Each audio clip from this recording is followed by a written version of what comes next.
Nous sommes ravis de vous savoir au rendez-vous de l'actualité sur Canal 3 Bénin. Voici les titres du journal. Des milliers de candidats aspirants au métier d'enseignant planchent depuis ce matin à Cotonou pour bien sûr entrer à la fonction en public. Seulement 662 auront la chance d'être recrutés pour servir dans les lycées techniques agricoles. Le coup d'envoi des épreuves de composition a été donné par deux membres du gouvernement. C'est ce que nous dirons Teddy Goudalo et Eder Roubevi. En politique, la fusion annoncée entre le Parti Union démocratique pour un Bénin nouveau et le Bloc républicain est désormais une réalité. L'acte juridique a été posé hier vendredi à la faveur d'un congrès organisé à Cotonou, un événement qui a mobilisé une foule de militants et des responsables des deux formations politiques.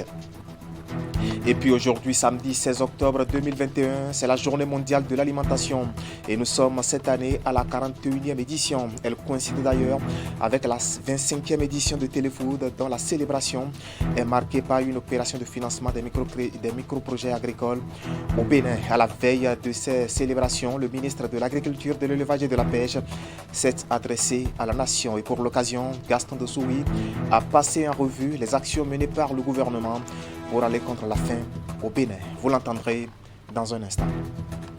Voilà pour le sommaire. Bien bonsoir et bienvenue à notre rendez-vous vespéral de l'actualité. Une édition que nous allons ouvrir avec ce concours de recrutement de 662 aspirants pour la formation d'enseignement dans les lycées techniques agricoles. Au total, 2896 candidats venus de 6 départements du pays planchent depuis ce matin pour décrocher le Graal. Et pour donner le top de la phase écrite du dit concours, eh bien, deux membres du gouvernement, le ministre du Travail et de la fonction publique et son collègue en charge de la formation technique et professionnelle. Compte rendu, Teddy Goudalo et Eder Roubevi. Deux ministres du gouvernement procèdent ici au lancement d'un concours qui va révolutionner le secteur agricole béninois. Il s'agit du concours de recrutement de 662 aspirants au métier d'enseignant dans les lycées techniques agricoles. Le gouvernement a conçu un programme de recrutement de 2152 formateurs pour les lycées techniques agricoles sur la période 2021-2026. Et cela rentre dans le cadre de la mise en œuvre d'une stratégie, la stratégie nationale de l'enseignement et de la formation technique et professionnelle, pour laquelle le gouvernement entend réhabiliter et construire 30 lycées agricoles au total. C'est donc dans le cadre du recrutement de ces 2152 qu'au titre de l'année 2021, 662 seront recrutés. 2896 candidats, dont 559 femmes, composent dans ce centre. Ils viennent des départements de l'Atakora, du Borgou, du littoral, du Mono, de l'Ouémé et du Zou. Plusieurs filières agricoles sont prises en compte, à savoir l'arboriculture, l'aquaculture et bien d'autres spécialités. Il faut dire que ce recrutement est un peu exceptionnel par rapport à ce que nous avons l'habitude de faire. Par le passé, nous prenons des enseignants généralistes parce que l'enseignement était aussi un peu général. Actuellement, l'enseignement est spécialisé. C'est réellement des corps de métier. Et vous verrez, dans les 22 spécialités, vous avez des spécialistes, par exemple en élevage de porcins. Et nous avons des spécialistes en élevage de bovins. Donc c'est vraiment des corps très spécialisés parce que la formation elle-même, elle est spécialisée. Donc la stratégie, c'est vraiment tout un ensemble qui permet à l'économie béninoise donc, de se relancer. 662 aspirants seront donc retenus à l'issue de cette phase écrite. Le ministre du Travail rassure tout de même du sérieux et de la transparence qui détermine l'organisation. À l'université d'Abomey-Calavi, le gouvernail change de main. Après 4 ans de gestion et admis à faire valoir ses droits à la retraite, eh bien, Maxime Dacruz s'en va et laisse place à Félicien Avlessi. Et entre performance et réforme induite par le nouveau mode de désignation des responsables académiques, eh bien, la nouvelle équipe devra aussi faire face, sinon devra aussi combler les attentes du monde universitaire. Retour ici sur la cérémonie de passation de charge qui s'est déroulée d'ailleurs hier vendredi. Herman Aniabosso. C'est une nouvelle équipe qui s'installe pour compter de ce vendredi 15 octobre 2021 à la tête de l'université d'Abomey-Calavi. Désormais conduite par professeur Avlessi Félicien nommé en Conseil des ministres, l'équipe rectorale est fort consciente des enjeux et défis du monde académique pour avoir travaillé déjà aux côtés du recteur sortant. Avec votre soutien, l'équipe qui prend aujourd'hui la gestion de notre université fera certainement encore mieux pour le bonheur des étudiants, des enseignants et du personnel administratif, technique et de service. Le rapport d'activité des 3 dernières années de gestion de l'UAC montre avec chiffres à l'appui l'étendue des performances mais aussi des réformes engagées par l'équipe rectorale sortante. Désormais admis à faire valoir ses droits à la retraite, après 6 bonnes années dans les arcanes du rectorat, puis 4 ans comme recteur, Maxime Dacro se dit très honoré et fier de voir l'ancien vice-recteur chargé de la recherche universitaire prendre le relais. Convenez avec moi au moins que cela est très souhaitable. Et moi, j'en suis convaincu. J'en suis convaincu non pas parce que la chaîne n'a pas été rompue, mais j'en suis convaincu parce que la légende doit continuer. Avec lui, toute une équipe d'enseignants dont les profils ont forcément pesé dans la balance pour leur choix. Ils devront travailler à un rayonnement de l'université d'Abomey-Calavi au-delà même des frontières régionales. Il est à noter que mon équipe démarre cette mandature avec les réformes en cours dans le secteur de l'éducation. Les apports de ces réformes sont indéniables et l'université d'Abomey-Calavi devrait faire un saut qualitatif pour doter nos étudiants d'un savoir, d'un savoir-faire, d'un savoir-être digne d'une université moderne. Et les différents messages du président de la FNEP, du représentant du personnel administratif et celui du personnel enseignant ont également mis l'accent sur l'amélioration des conditions d'études, de recherche et de travail. Somme toute, de nombreuses attentes d'un monde académique en pleine métamorphose. Nous remercions également le gouvernement pour avoir permis aux universités d'avoir des dirigeants de qualité qui vont gérer de façon transparente et collégiale l'UAC. Cette cérémonie consacre l'entrée en fonction du nouveau recteur de l'UAC, mais aussi l'installation des vice-recteurs et des chefs d'entité. Voilà une nouvelle ère donc.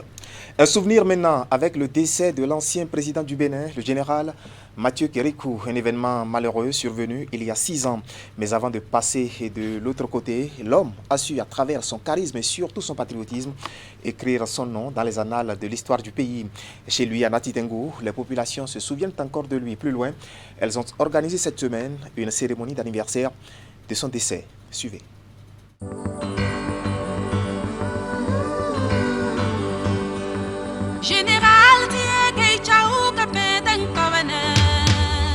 C'est dans ce mausolée, Sizokati d'Assakate, dans le 2e arrondissement de Nati Tengu, que repose depuis 2015 le général Mathieu Kérékou, décédé le 14 octobre de la même année. 6 ans après sa disparition, en dehors de ce monument funéraire, cette statue érigée en plein cœur de la ville pour l'immortaliser est le lycée militaire de jeunes filles qui porte son nom. Les populations de la cité de Nanto, cité qu'il a vu naître, gardent encore de lui de meilleurs souvenirs. Mathieu Kérékou, c'est toute une légende. Quand on en parle, ceux qui ne l'ont pas connu le prennent pour un homme simple. Mais il a été toujours bizarre. Mais bizarre dans le bon sens. Nous qui l'avons côtoyé, ce n'est pas que nous avons son âge, mais nous l'avons connu tout petit. Quand il était en stage en France et qu'il revenait avec Kouandété, son ami, son frère, c'était un homme majestueux, naturellement. Il n'est pas vantard, il vous surprend par sa simplicité. Il entre dans des activités vraiment très simples, juste pour divertir. Et son parler faisait rire. D'abord, pour commencer, c'est un homme d'État, un rassembleur hors pair, le général Mathieu Kérékou. Grâce à lui, aujourd'hui, je peux dire et confirmer que la démocratie marche. Parce qu'il a œuvré pour tout le Bénin en général. Et ce qu'il a pu faire pour le Bénin, ça ne s'explique pas. À l'arrivée de ce monsieur, il a tout fait pour initier et amener d'abord la démocratie au Bénin. Voilà l'inspiration. Et d'abord, l'organisation même de la conférence nationale des forces vives du Bénin, c'est ça que je garde jusqu'à présent de lui. Père fondateur du renouveau démocratique et près de 30 ans de pouvoir à son actif, l'homme du 26 octobre 1972 a su écrire son nom dans les annales de l'histoire du Bénin à travers son charisme, son patriotisme inégalable et son sens de responsabilité absolue. Des valeurs du feu général président dont se rappellent encore les populations en ce jour anniversaire de son décès. C'était vraiment le père de la nation. C'est un papa que moi j'ai toujours respecté et vraiment, c'est un papa qui vraiment, quand il était au pouvoir, il était un homme de parole. Il était toujours juste dans ses paroles et vraiment, c'est un vrai père de la nation. 6 ans après sa disparition, je me dis d'abord que j'ai une pensée très forte pour l'homme, notre père de la nation, je dirais. C'est celui-là même dont on ne peut pas trouver les mots pour le décrire.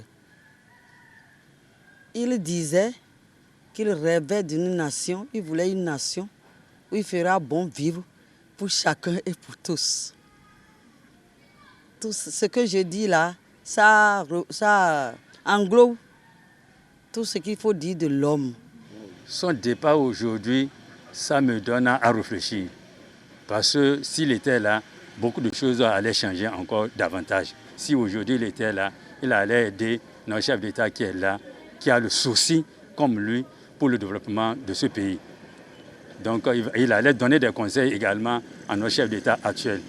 Fort de toutes ces qualités et ces valeurs qu'incarnait le général Mathieu Kérékou, une fondation lui sera dédiée par ceux-là même qui l'ont côtoyé. Nous avons eu à penser en son temps à une fondation. Cette fondation, elle existe, elle se débat. Bientôt, nous serons à la refondation même.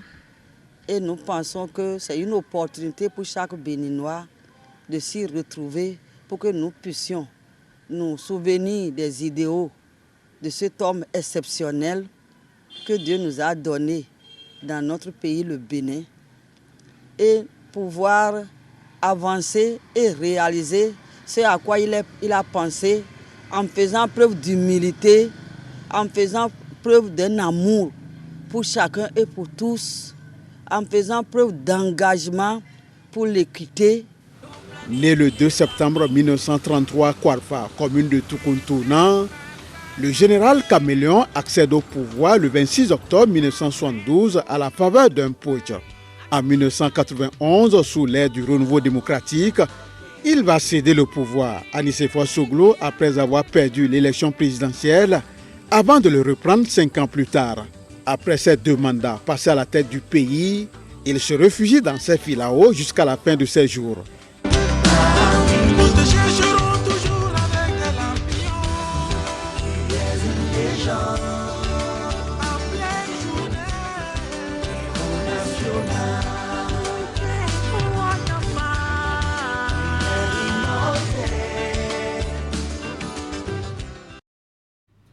Voilà, il y a 6 ans, donc, le général Mathieu Kérékou quittait ce monde.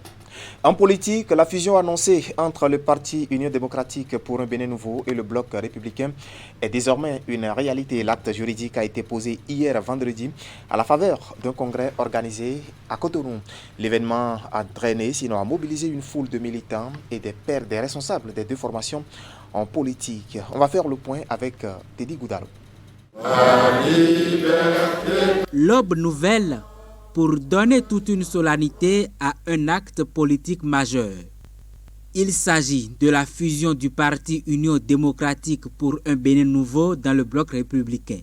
Un exercice fait devant toute une foule de militants et un parterre de personnalités des 2 formations politiques. Mais cette étape juridique a été précédée d'une analyse minutieuse des militants du parti de Claudine Prudencio. Nous avons pris notre bâton de pèlerin. Nous avons analysé. Nous nous sommes concertés. Nous avons fait l'état des lieux.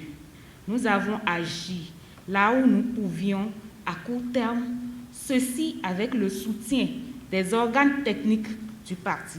C'est après ce processus que décision a été prise de se fondre dans le parti du logo du cheval cabré, une maison dont Claudine Prudencio et sa formation ont d'ailleurs contribué à la naissance. Mais il faut reconnaître avec humilité et honnêteté que ce choix de l'UDBN à l'époque a permis de mettre en évidence et d'admirer les qualités de courage et d'intrépidité de Mme Prudencio ainsi que de ses camarades à travers le respect des conditions de la nouvelle charte des partis politiques.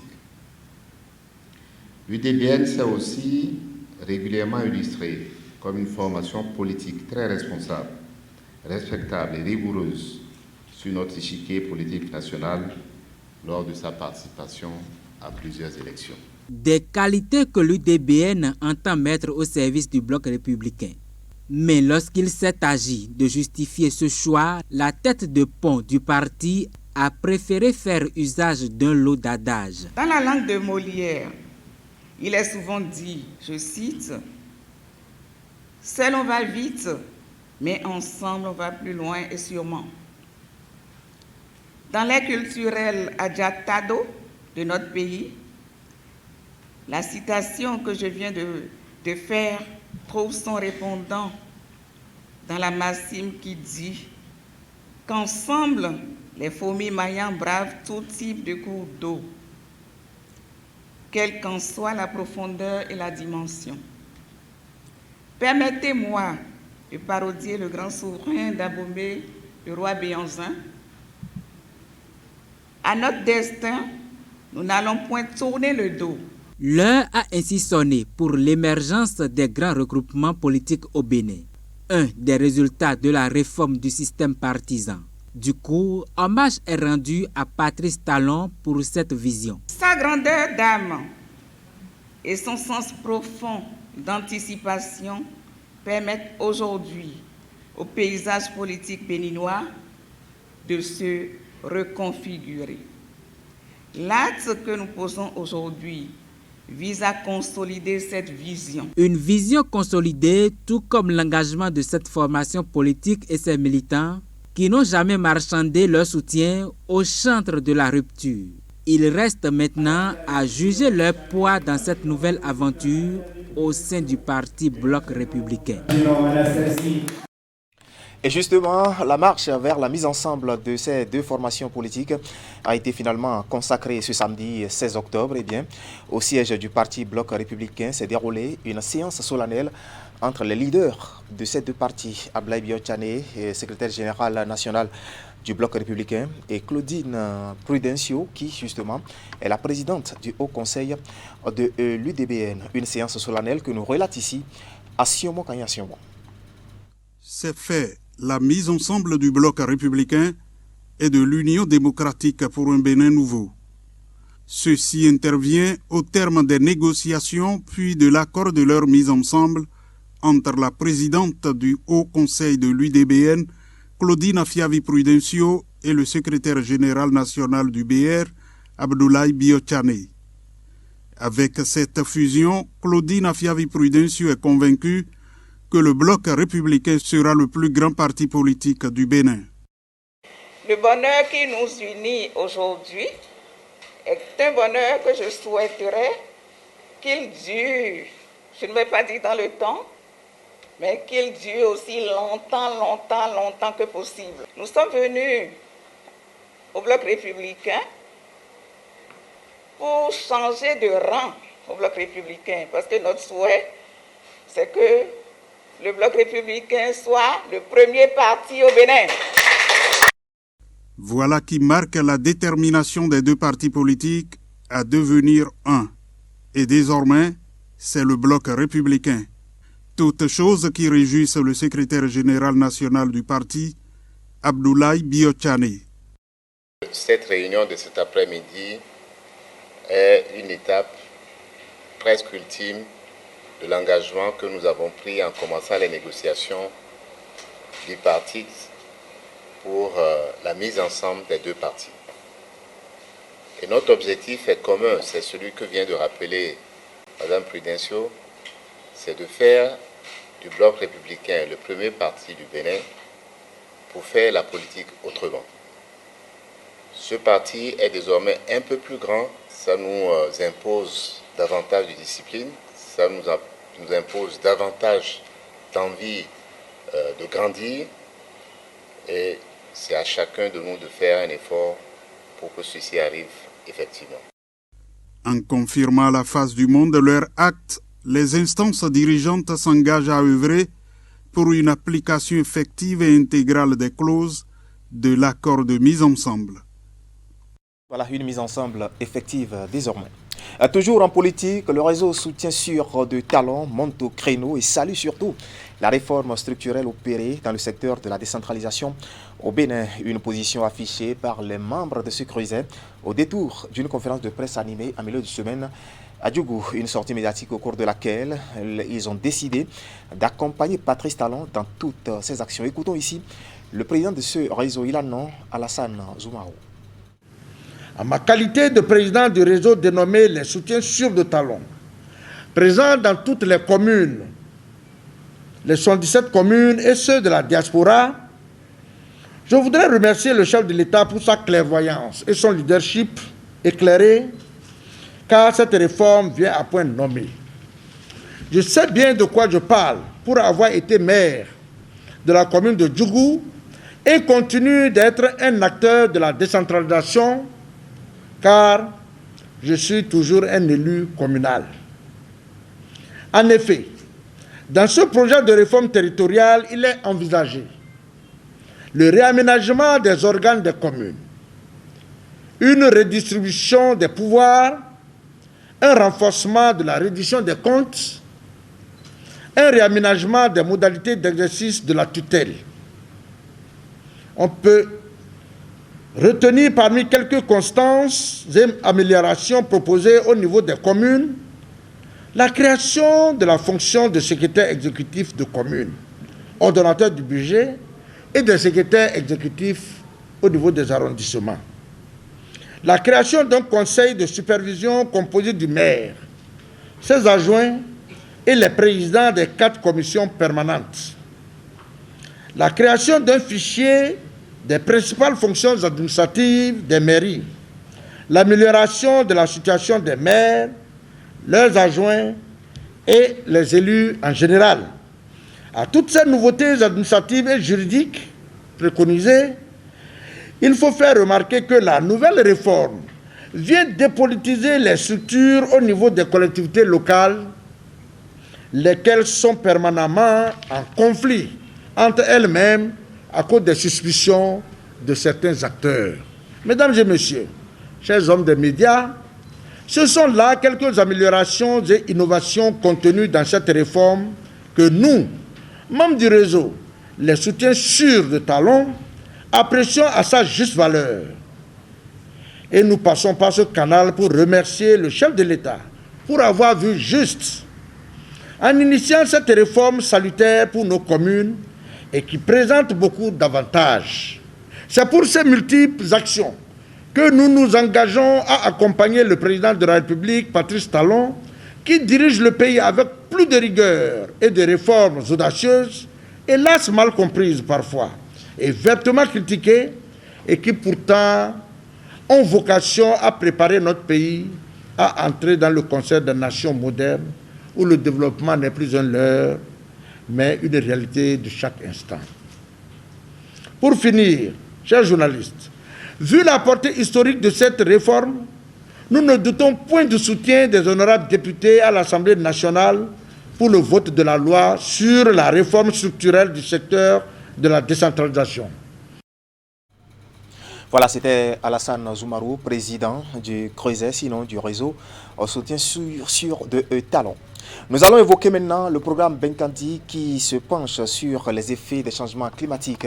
Il fait l'objet d'une étude de planification et après 5 jours de travaux dans le cadre de la rencontre de Cotonou, les participants à cet exercice de réflexion se sont retrouvés dans la commune de Grand Popo. Là, nous sommes dans le département du Mono et sur le terrain. Les réalités vécues par les producteurs maraîchers sont touchés du doigt. Voici les détails avec Assiomo Kanya-Sionbon et Henri Danti. Les participants à l'atelier régional de planification du programme Benkadi au contact des effets des changements climatiques sur les populations à Grand Popo. Une sortie qui leur a permis de se rendre compte des conséquences réelles sur les producteurs de la région. Diverses expériences que raconte l'une des victimes des inondations. On a semé, à un moment donné, l'eau est venue, ça a tout emporté. On a encore repiqué, l'eau est venue maintenant. Bon, grâce à Dieu, bon, ça a laissé un peu quelques terres pour nous. Mais le véritable problème, on n'arrive pas à récolter parce que l'eau ne devait être pas sur notre terrain ces moments-ci. Cette année, la commune a connu 2 inondations, ce qui a ravagé beaucoup de cultures maraîchères dans cette zone située au sud-ouest du pays. Pour les organisateurs de la sortie, c'est une perte énorme. Notre visite à Grand Popo nous a confortés dans le choix non seulement de cette commune, et aussi nous a confortés dans l'idée que nos communes sont réellement affectées par les effets du changement climatique. Quand on voit que Grand Popo est alternativement affecté par des questions d'inondation, des questions de postes de sécheresse qui affectent les producteurs agricoles, cela nous interpelle en tant qu'acteurs de la société civile. Au Bénin, depuis quelques jours, pour se pencher sur les études de base du programme Benkadi relatives au changement climatique, les participants estiment qu'il faut trouver des solutions. With the Benkadi program, we try to understand what's going on and how. Avec le programme Benkadi, nous voulons d'abord essayer de comprendre d'abord le problème, la situation qui prévaut et essayer ensemble avec les autorités locales et régionales et nationales, essayer d'apporter des solutions durables. Nous allons revenir sur le terrain et discuter avec ces populations pour qu'ensemble nous puissions mieux adapter les solutions déjà envisagées. Au terme de la visite, le chargé de programme pays a été instruit d'inscrire dans ses priorités des actions urgentes. L'objectif étant d'apporter des solutions aux conséquences des effets des changements climatiques à Grand Popo. Voilà, sur tout un autre plan, les membres des comités de pilotage et des comités techniques de suivi des projets de formation et de réglementation du secteur du tourisme au Bénin ont été installés hier vendredi à Cotonou.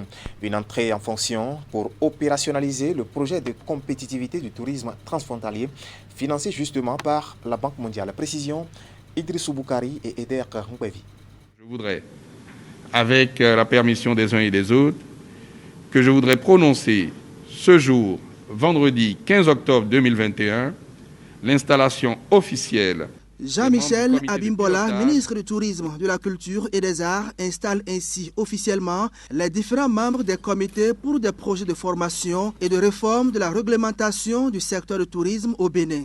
Il s'agit des comités de pilotage appuyés par des comités techniques constitués des cadres des ministères sectoriels et des experts du domaine du tourisme. Mesdames et messieurs, le secteur du tourisme est celui qui résiste le plus aux chocs externes. Et c'est pour cela qu'ensemble, avec toutes les parties prenantes, nous nous engageons à mener à bien ces différentes réformes pour une destination Bénin plus attrayante, plus innovante et plus compétitive, capable de créer des milliers d'emplois et de contribuer significativement au rayonnement économique de notre pays. Ces membres vont travailler dans le cadre de la mise en œuvre du projet de compétitivité et du tourisme transfrontalier financé par la Banque mondiale avec le soutien technique de l'Organisation mondiale de tourisme. Projet qui permet de renforcer les capacités de 54 guides touristiques du Bénin.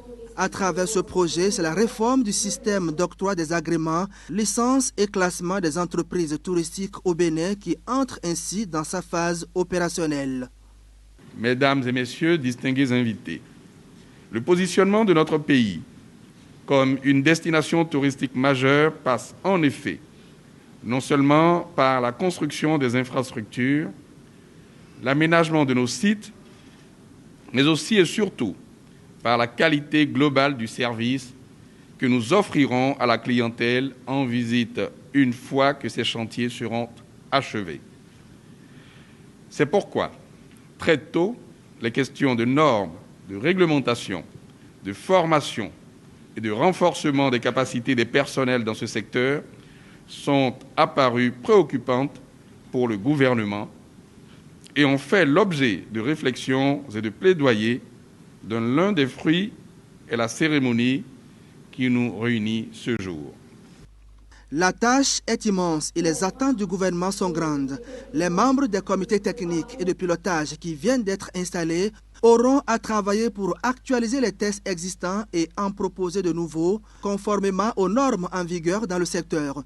Ils auront par ailleurs à développer les systèmes informatiques pour l'autonomisation des formalités et élaborer un système de suivi-évaluation de la réforme de la réglementation. Tout ceci avec pour finalité le rayonnement du secteur du tourisme au Bénin, deuxième source nationale de rentrée de devises et troisième employeur après l'agriculture et le commerce. Voilà, toute une opportunité donc. Clap de fin pour le colloque scientifique international lancé en milieu de semaine à Cotonou. La rencontre qui est le fruit de la coopération entre le ministère de l'économie et des finances et le CIRAF s'est focalisée durant 2 jours sur le thème impôts fiscaux et développement en local. De nombreuses recommandations ont été formulées par les experts universitaires et autres participants pour une meilleure fiscalité locale. Le compte rendu de la cérémonie de clôture des travaux avec Ouliat Sanoussi et Rachidi Soubero. Le rapport général élaboré à la fin du colloque scientifique international sur le thème impôts locaux et développement local est officiellement remis au directeur général des impôts. Ayant réuni entre autres des experts et universitaires provenant de 8 pays, dont le Bénin, le Togo, le Burkina Faso, la Côte d'Ivoire, le Sénégal, la République démocratique du Congo, la France, la Belgique et la Suisse, ce colloque a été l'occasion d'un partage d'expériences sur la fiscalité locale. Si les avancées, les acquis en matière de fiscalité locale sont à pérenniser, les points évoqués tout au long du colloque nécessitent que des solutions y soient apportées. Les nombreuses communications ouvrent la réflexion sur des pistes d'amélioration au nombre desquelles la définition d'une politique fiscale claire, transparente et crédible, l'évaluation des normes fiscales, le renforcement de l'autonomie et la libre administration des collectivités territoriales, la mise en place des approches d'évaluation de la valeur locative pour l'application de la taxe foncière unique, la TFU, le renforcement de la contribution entre l'administration fiscale et les communes pour le recouvrement des impôts locaux. Je souhaite un bel avenir à cette forme de collaboration, ce que nous appelons un peu des journées finances-université, c'est-à-dire le ministère des Finances et les gens de l'université. La rencontre de 2 jours se veut être un espace de réflexion entre participants et théoriciens sur les stratégies à mettre en place, les réformes nécessaires à opérer sur la fiscalité locale afin de réduire l'écart entre le potentiel fiscal des communes et les recettes effectivement mobilisées en vue de l'amorce du développement local. Satisfaction donc pour le directeur général des impôts à la clôture des travaux. Votre participation me rassure et augure de ce que les prochains projets sur le sujet rencontreront votre totale adhésion.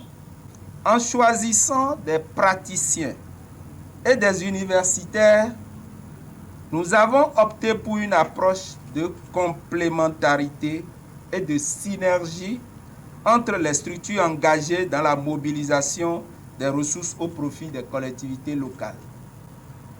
La détermination dont vous avez fait preuve au cours de ces 2 journées démontre à suffisance votre degré de conscientisation face à ces enjeux et la nécessité pour notre pays d'y prendre une part plus active car il en va de notre survie. Le directeur général des impôts a saisi l'occasion pour souhaiter que les outils ainsi mis à la disposition des participants fassent l'objet d'une restitution au sein de leurs structures respectives, de façon à enrichir la réflexion et surtout permettre au Bénin de mieux prendre part au futur round en ce qui concerne la mobilisation des ressources locales après plus de 20 ans de décentralisation. Aujourd'hui, samedi 16 octobre 2021, c'est la journée mondiale de l'alimentation et nous sommes cette année à la 41e édition. Elle coïncide d'ailleurs avec la 25e édition de Téléfood, dont la célébration est marquée par une opération de financement des micro-projets agricoles au Bénin. À la veille de ces célébrations, le ministre de l'Agriculture, de l'Élevage et de la Pêche s'est adressé à la nation et pour l'occasion, Gaston Dossoui a passé en revue les actions menées par le gouvernement pour aller contre la faim au Bénin. Écoutons-le.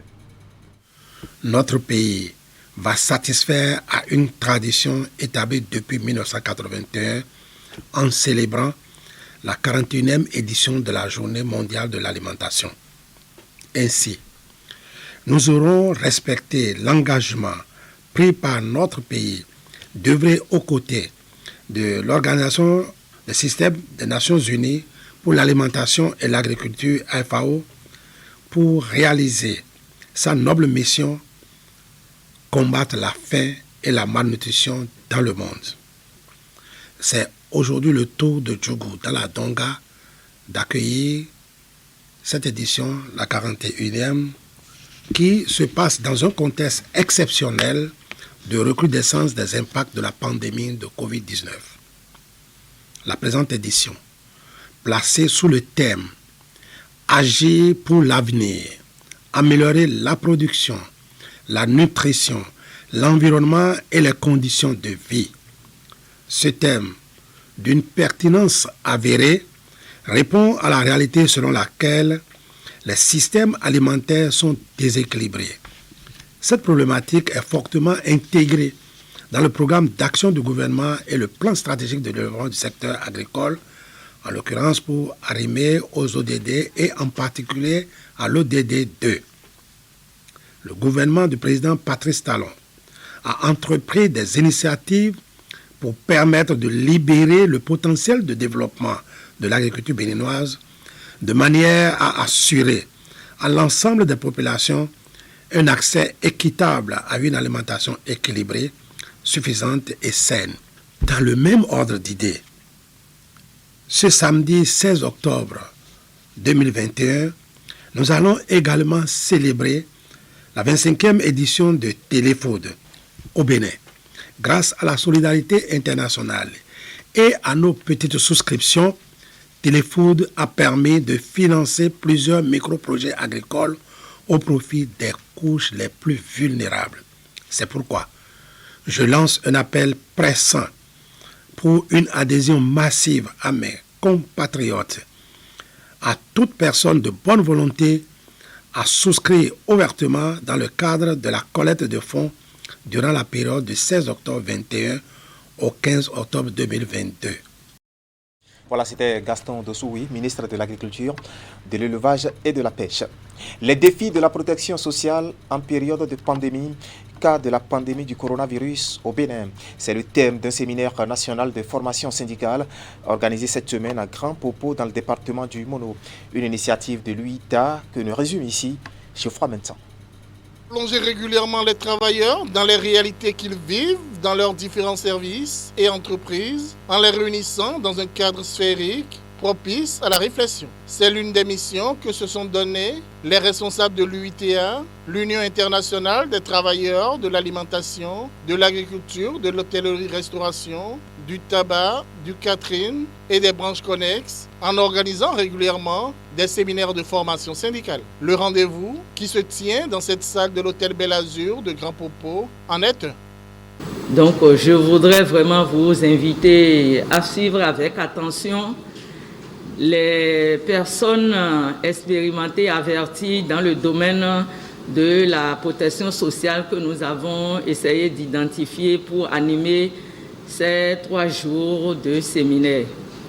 Et je voudrais vraiment vous inviter à jouir de ces 3 jours parce que ce n'est pas Cotonou. Ce séminaire de formation qui s'ouvre ainsi porte sur les défis de la protection sociale en période de pandémie, cas de la pandémie du coronavirus au Bénin. Il a pour objectif la mise en place progressive des mécanismes de protection sociale universelle. La protection sociale a donc à la fois des objectifs matériels qui consistent à permettre aux individus de survivre quand ils sont malades ou âgés ou chargés de familles nombreuses ou en situation de catastrophe par exemple, et des objectifs sociaux à savoir réduire l'inégalité devant les risques de la vie et assurer aux individus un minimum de revenus leur permettant de se sentir intégrés à la société. Les participants sont réunis à Grand Popo pour 3 jours. Ils auront droit à 6 communications. Elles seront consacrées notamment à la politique nationale de protection sociale au Bénin, aux instruments pertinents de l'OIT sur la protection sociale et leurs différents champs d'application et aux stratégies et actions pour une protection sociale universelle au Bénin. Comment se débattent ces différentes couches de notre société en cette période de pandémie du coronavirus? Que doit faire la société civile, les organisations syndicales et particulièrement celles des secteurs de l'UITA au Bénin? C'est pour réfléchir à ces nombreuses questions, préconiser des orientations justes et des stratégies d'action que la présente activité hautement sociale est initiée. Ce séminaire de formation syndicale est financé par la Fondation Friedrich Herbert à travers le projet CEWO, Un monde sans fin. L'UITA, c'est environ 400 organisations syndicales affiliées à travers le monde. Pour mettre un terme à ce journal, nous allons nous rendre à Parakou. Ici, ceux qui adorent la lecture peuvent avoir désormais le sourire. Et pour cause, la Fondation Ondon Vallée vient d'étendre les locaux de la bibliothèque du CAEB. Désormais, ce lieu de documentation comporte 6 salles confortables et bien d'autres commodités. C'est ce que nous disent ici Kamil Ounanda Ousmane et Ibrahim Mbakounouré à travers ce reportage. La Fondation Vallée offre un cadre beaucoup plus spacieux et attrayant aux bibliophiles de la commune de Parakou. C'est à travers l'extension et la rénovation de la bibliothèque du Conseil des activités éducatives du Bénin CAEB. Cette infrastructure à but non lucratif comporte entre autres 6 salles de documentation avec plus de 20 000 documents. Elle est équipée d'ordinateurs avec Wi-Fi gratuit pour accompagner les bibliophiles dans la recherche. L'extension de la bibliothèque du CAEB Parakou fait suite à un constat qui révèle une forte fréquentation de ce lieu de documentation. Avec près de 2 millions de lecteurs par an et en tête de peloton, la bibliothèque du CAEB Parakou. C'est dans ce cadre de fréquentation massive et de déroulement des activités des clubs d'animation que le professeur Ondon Vallée, comme à son habitude, a décidé de l'extension de la bibliothèque du CAEB Parakou. Au nom des populations de la commune de Parakou et en son nom propre, le maire Inoussa Chabizime a exprimé toute sa gratitude à la Fondation Vallée pour ses nombreuses actions. Des actions qui visent à faciliter l'accès à une information facile et pérenne aux populations. Je voudrais, au nom du conseil municipal et en mon nom personnel, remercier très sincèrement les responsables du CAEB et à travers eux, leurs partenaires techniques et financiers. Je veux nommer la Fondation Vallée. Depuis près de 20 ans, le professeur Ondon Vallée s'investit dans l'éducation des enfants du Bénin. Ceci à travers des bourses et la promotion des centres de lecture et de documentation. Des œuvres qu'il fait avec passion et engagement. Mais je voudrais dire que c'est Parakou. Et je pense franchement que dans les années à venir, on va améliorer encore beaucoup de choses à Parakou. La coupure du ruban et la visite des locaux ont mis un terme à cette cérémonie. Voilà, et c'est l'essentiel à retenir ce soir quant à l'actualité sur Canal 3 Bénin. Toute l'équipe technique et celle de la rédaction qui m'accompagne vous remercie de nous avoir suivis. Restez en compagnie de nos programmes et retrouvez-moi demain dimanche si Dieu nous prête vie. Bonne suite de week-end à toutes et à tous et à demain.